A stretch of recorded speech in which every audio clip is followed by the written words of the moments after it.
कई साल पहले सूरतपुर नाम के गांव में मनीष नाम का जलेबी वाला रहता था।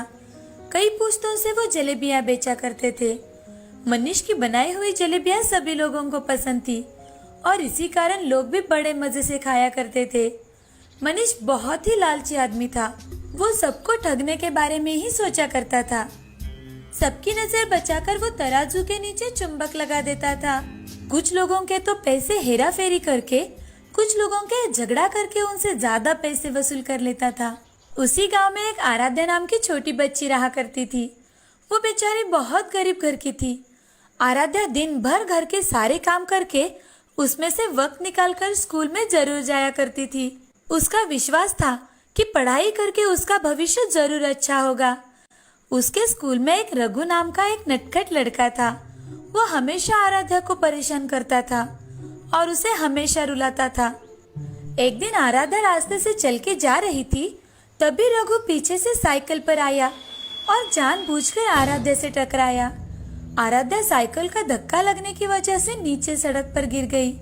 तभी रघु ने आराध्या से कहा, क्यों रे आराध्या, बड़ी मैडम की तरह रास्ते के बीचों बीच चल रही है। घंटी बजाने पर भी बाजू नहीं हटती हो।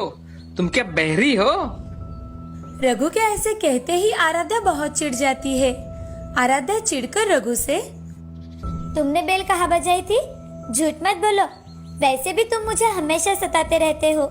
अगर तुमने फिर से ऐसा किया तो मैं हेडमास्टर जी से तुम्हारी शिकायत कर दूंगी। अरे जा जा, तुम्हें जिसको मेरा नाम बताना है बता दो, मुझे कोई फर्क नहीं पड़ता। स्कूल तो मेरे दादाजी ने बनवाया है और तुम्हें पता है मेरे पिताजी कौन है? जाओ तुम हेडमास्टर जी से कंप्लेंट करो। रघु आराध्या को फटकारते हुए वहाँ से चला जाता है। तभी आराध्या चुपचाप घर चली जाती है। एक दिन आराध्या अपनी माँ से, माँ, स्कूल के पास सब लोग कुछ न कुछ खरीद कर खाते हैं। मुझे भी खाने का मन करता है, मगर आपके पास पैसे नहीं है ना, इसीलिए आपसे मांगने के लिए सोचती हूँ। आराध्या की बातें सुन उसकी माँ सुमति आराध्या से, हे भगवान, मेरी गरीबी के कारण मेरी बच्ची मुझसे कुछ मांगने के लिए भी सोचती है। ऐसी परिस्थिति किसी माँ पर ना आए। ये 10 रुपए लो और इससे तुम्हें जो मन में आए वो खा लेना। ऐसा कहकर सुमति आराध्या को 10 रुपए दे देती है और वहाँ से चली जाती है। तभी आराध्या 10 रुपए लेकर बाजार में चली जाती है। वहाँ जाकर आराध्या एक जलेबी के दुकान के पास आती है। जलेबी की खुशबू सूंघ आराध्या वहीं ठहर जाती है। मनीष दुकान पर गर्मा गर्म जलेबी बना रहा था। गर्मा गर्म जलेबियों की खुशबू सूंघ आराध्या के मुंह में पानी आ गया। आराध्या वहीं खड़ी रह जाती है। तभी मनीष आराध्या से, अरे क्या चाहिए बेटी तुम्हें? गर्मा गर्म जलेबी दूं क्या? आपके जलेबियों की खुशबू बहुत अच्छी है। जलेबियाँ कैसे दे रहे हो चाचा? तभी मनीष आराध्या से, 1 किलो 240 की, आधा किलो 120 और 1 पाव 60 रुपए की, 10 रुपए की एक जलेबी। जलेबी के भाव देखकर आराध्या मन ही मन, बाप रे, यहाँ तो 10 रुपए की एक ही जलेबी मिल रही है। इस जलेबी से मेरा पेट तो नहीं भरेगा। ऐसा करती हूँ कि ये पैसे लेकर अपने माँ को दे देती हूँ। माँ ने कितनी मेहनत से रुपए कमाए हुए हैं। ऐसा सोचकर आराध्या वहाँ से जाने लगती है। तभी मनीष आराध्या से, बताओ बेटी, तुम्हें कितनी जलेबी दूं? मुझे जलेबी नहीं चाहिए चाचा, मैं तो सिर्फ देखने आई थी। अभी के अभी मुझे 10 रुपए दो, नहीं तो मैं तुम्हें यहाँ बांध कर रखूंगा। उसकी बातें सुन आराध्या बहुत डर जाती है और आराध्या मनीष से, चाचा, मैंने आपके दुकान से कुछ भी नहीं लिया और मैं आपको किस चीज के पैसे दे दूं? तुम कब से मेरे दुकान के सामने खड़ी होकर जलेबियों की खुशबू ले रही हो और मुझसे ही कह रही हो? मेरे जलेबियों की खुशबू लेने के भी पैसे लगते हैं, समझी? मैं कहाँ से दूं चाचा, मैं बहुत गरीब हूँ। अरे मुझे उससे क्या मतलब, मुझे मेरे पैसे चाहिए, वरना तुम यहाँ से नहीं जा सकती। मनीष की बातें सुन आराध्या रोने लगी और मनीष फिर से आराध्या से, अगर पैसे नहीं दे सकती तो यहाँ मेरी जलेबियों की खुशबू सूंघने क्यों आई? चलो निकालो पैसे, मुझे सब पता है तुम गरीबों के नाटक। आराध्या रोने लगती है। तभी उसका दोस्त रघु वहाँ से साइकिल से जा रहा था। वो देखता है कि आराध्या उस दुकान के सामने खड़ी रो रही है। साइकिल एक जगह खड़े करके रघु आराध्या के पास आया और आराध्या से। अरे आराध्या, क्या हुआ? तुम यहाँ ऐसे क्यों रो रही हो? आराध्या ने सारी बातें रघु को बताई। तभी रघु आराध्या से, आराध्या, मनीष जी ने कोई गलत बात नहीं कही। ये तो उनकी जलेबियां है। अगर कोई इसका सुगंध लेगा तो पैसे तो भरने ही पड़ेंगे ना। लाओ, तुम्हारे पैसे मुझे दे दो। आराध्या ने रघु को पैसे दे दिए। बेचारी को कुछ समझ ना आने के कारण वो एक ही जगह भूत बनकर खड़ी रह गई। तभी रघु ने वो 10 रुपए के सिक्कों को अपने हाथों के बीचों बीच ले लिया और उन्हें जोर जोर से हिलाने लगा। उन पैसों में से खन खन खन ऐसी आवाजें आने लगी। तब मनीष ने रघु से कहा, मनीष जी, क्या आपको पैसे की आवाज आ रही है?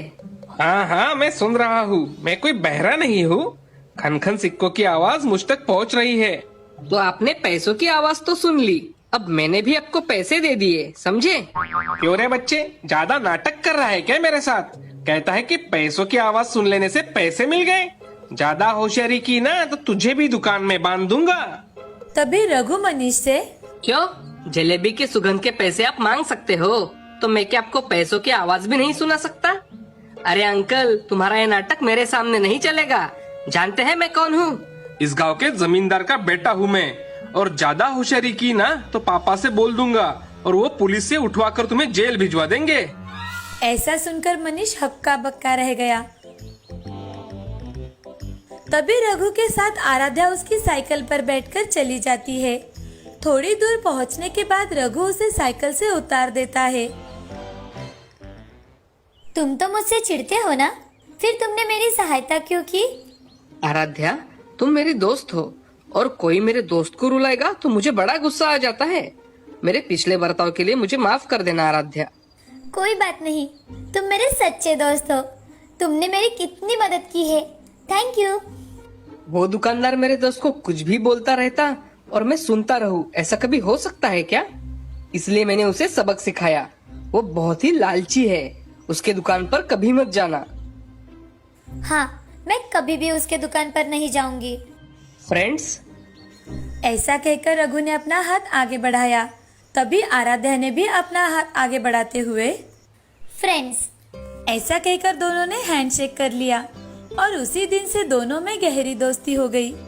रघु के स्वभाव के कारण उसके दुकान पर कोई नहीं आता था। उसकी जलेबियां स्वादिष्ट तो थी, मगर उसके लालच की वजह से उसका धंधा धीरे धीरे चलना बंद हो गया। मनीष का लालच उसका पुरखों का धंधा ले डूबा। इस कहानी से हमें ये सीख मिलती है कि लालच बहुत बुरी बात होती है। लोगों को ठगना नहीं चाहिए। इन सब से हमें हमेशा दूर रहना चाहिए। लालच बुरी बला होती है। एक सुंदरपुर नाम के गांव में शारदा अपने दोनों बच्चों के साथ रहा करती थी।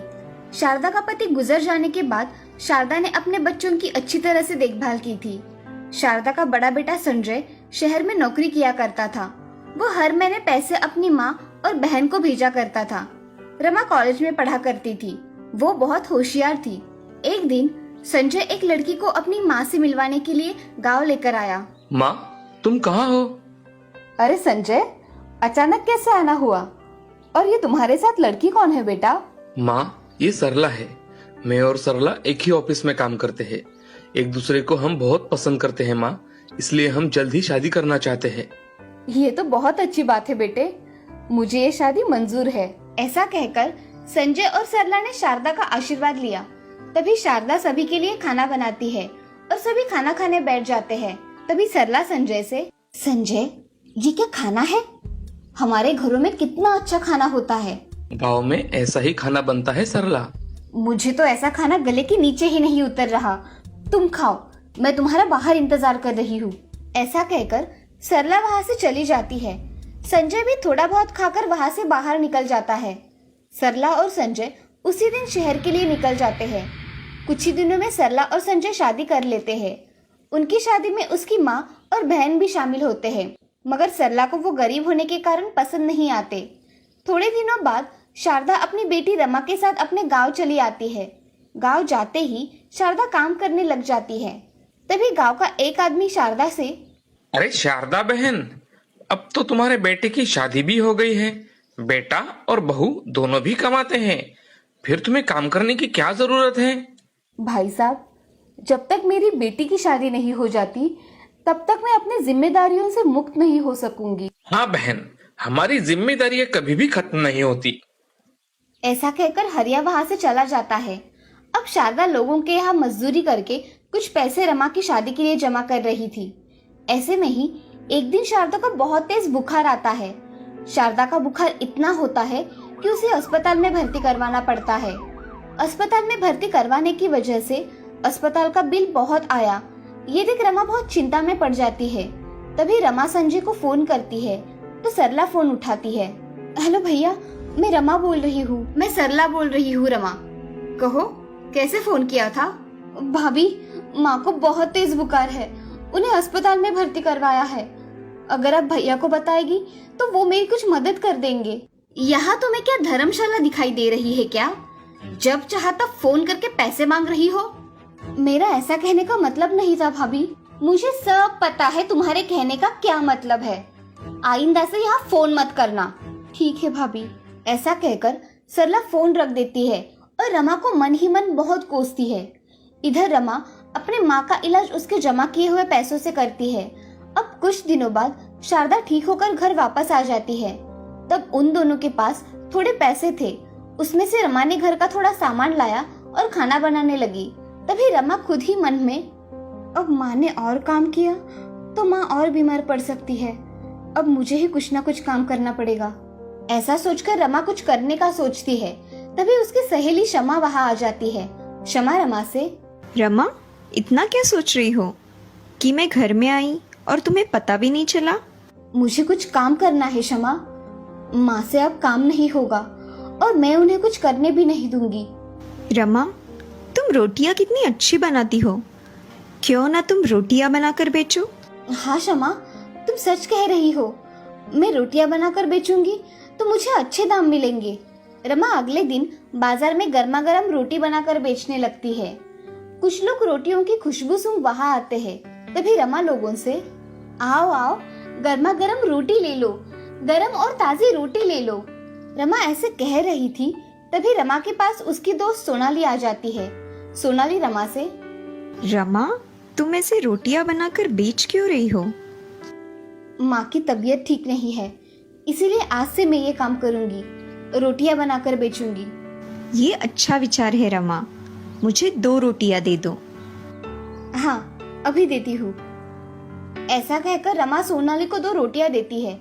सोनाली रमा को 15 रुपए दे देती है। उसकी रोटी की खुशबू सूंघ बहुत से लोग उसके दुकान पर आते हैं और रोटी खरीदना शुरू करते हैं। रमा की रोटियां इतनी मुलायम होती है कि लोग उसकी रोटियां खरीद लेते हैं। ऐसे ही दिन बीत रहे थे। अब रमा बहुत मेहनत करके रोटियां बनाती और बाजार में बेचा करती थी। एक दिन बड़े होटल का मालिक रमा के पास आकर, क्या आप ही हो रोटी बनाने वाली रमा? हाँ, मैं ही हूँ रमा। कहिए, क्या काम था? जी, मेरा होटल है, मैं आपको रोटियों की ऑर्डर देने आया हूँ। क्या आप मेरा ऑर्डर पूरा करके देगी? कितनी रोटियां चाहिए आपको हर रोज के लिए? मुझे 100 रोटियां सुबह और 100 रोटियां शाम को चाहिए। क्या आप ये ऑर्डर दे पाएंगी? हाँ, मैं सुबह और शाम रोटियां आपको पहुंचा दूंगी। आप मुझे आपका होटल का पता दे दीजिए। ये लीजिए मेरा कार्ड, कल से आप रोटियां लेकर आना। ठीक है साहब, धन्यवाद। ऐसा कहकर होटल मालिक वहाँ से चला जाता है। रमा घर जाते ही ये खुशखबरी अपने माँ को सुनाती है। माँ, मुझे आज एक बहुत बड़ा ऑर्डर मिला है। एक होटल मालिक ने मुझे रोटियां बनाने की ऑर्डर दी है। आज मैं बहुत खुश हूँ। सच में रमा, ये तो बड़ी खुशखबरी है। मैं बहुत खुश हूँ। माँ, मैं जल्दी काम खत्म कर लेती हूँ। मुझे सुबह और शाम रोटियां भी बनानी है। हाँ रमा, चलो मैं भी तुम्हें मदद कर देती हूँ। ऐसा कहकर शारदा रमा के साथ सब काम जल्दी जल्दी खत्म कर डालती है। अगले दिन रमा जल्दी उठकर 100 रोटियां बनाती है और होटल में जाकर डिलीवरी देकर आती है। उसकी रोटियां खाकर ग्राहक बड़े खुश होते हैं। तब से रमा की रोटियां बहुत अच्छी तरह से बेची जाने लगी थी। अब रमा को एक होटल के साथ साथ बहुत सारे ऑर्डर आने लगे थे। रमा खुद का काम बहुत अच्छी तरह से करने लगी थी। उसका काम देखकर ग्राहक बहुत खुश थे। अब रमा की आर्थिक परिस्थिति भी बहुत अच्छी हो गई थी। रमा ने अपने साथ गांव की कुछ औरतों को काम में शामिल कर लिया था और उनके साथ काम करके अपनी डिलीवरी पूरी किया करती थी। रमा की रोटियां अब बहुत फेमस बन गई थी। उसकी वजह से रमा ने उसका बिजनेस ऑनलाइन भी कर दिया था। रमा को अब काम से बहुत पैसे मिल रहे थे। अब रमा ने घर के साथ साथ लोगों की सेवा करनी शुरू कर दी थी, लोगों को रोजगार दिलवाया था। उसके नाम के चर्चे अब गांव-गांव में जाने लगे थे। एक दिन रमा का भाई संजय को ये सारी बातें पता चलती है। वो रमा और अपनी माँ के पास आता है और अपनी माँ से, माँ, मुझे रमा की तरक्की देखकर बहुत खुशी हुई। हाँ संजय, मेरी रमा ने अपना फर्ज तो निभाया, साथ में खुद भी अपने पैरों पर खड़ी रही है। हाँ माँ, उसने खुद से ही सब किया है। तुम तो तुम्हारी जिम्मेदारियां भूल गए थे संजय, मगर मेरी रमा अपनी जिम्मेदारियां नहीं भूली। अब तुम्हें क्या चाहिए? तुम किस लिए आए हो यहाँ? मुझे कुछ नहीं चाहिए माँ, बस तुम मुझे माफ कर दो। मैं मेरी गलतियाँ सुधारना चाहता हूँ। तुम्हें माफी मांगनी है तो मेरी नहीं, अपनी बहन की मांगो। ऐसा कहकर शारदा वहां से चली जाती है। संजय रमा के पास आकर, रमा, मुझे माफ कर दो मेरी बहन, मुझसे बहुत बड़ी गलती हो गई। भैया, मुझे जब जरूरत थी तब आप मेरे काम नहीं आए। आज मेरी परिस्थिति अच्छी देखी तो आपको आपकी गलती का एहसास हुआ। रमा, मुझे सच में माफ कर दो, मैं आगे से ऐसा नहीं करूँगा। ठीक है भैया, मैंने आपको माफ कर दिया। आज से आप माँ का दिल कभी नहीं दुखाओगे। हाँ रमा, हम दोनों माँ का अच्छी तरह से ख्याल रखेंगे। रमा, तुमने मुझे माफ तो किया ना? हाँ भैया। ऐसा कहकर संजय और रमा गले लग जाते हैं। ये सब देख शारदा के आंखों में आंसू आ जाते हैं। अब रमा का बिजनेस भी अच्छी तरह से चलने लगा था। रमा अपने काम के दम पर करोड़पति बन गई थी और उसकी तरक्की देख गांव की लड़कियां प्रेरित हो रही थी। इस कहानी से हमें ये सीख मिलती है कि जिंदगी में कोई भी काम छोटा या बड़ा नहीं होता। काम को लगन से करना चाहिए। मेहनत करने वाला हमेशा सफल होता है, इसीलिए हमेशा मेहनत करनी चाहिए।